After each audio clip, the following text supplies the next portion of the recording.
أمة الإسلام، ننعم هذه الأيام بعشر مباركات وأيام معلومات أقسم الله تعالى بها وفضلها على سواها، فالسعيد من اغتنمها وتعرض لنفحاتها.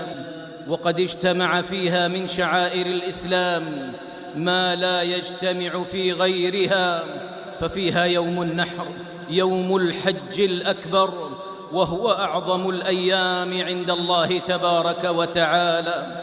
وكذلك فيها يوم عرفة، وفيه ينزل ربنا جل جلاله إلى السماء الدنيا نزولا يليق بجلاله وكبريائه وعظمته، فيباهي بأهل الموقف ملائكته، وهو أكثر يوم يعتق الله فيه خلقا من النار، سواء ممن وقف بعرفة أو لم يقف بها من المسلمين في سائر الأمصار.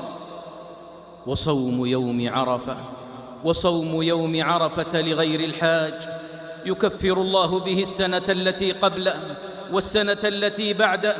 ومن أعظم الأعمال في هذه الأيام حج بيت الله الحرام لمن استطاع إليه سبيلا، والحج المبرور ليس له جزاء إلا الجنة، ولا يكون الحج متقبلا مبرورا إلا إذا كان صاحبه لله موحدا ولرسوله صلى الله عليه وسلم متبعا.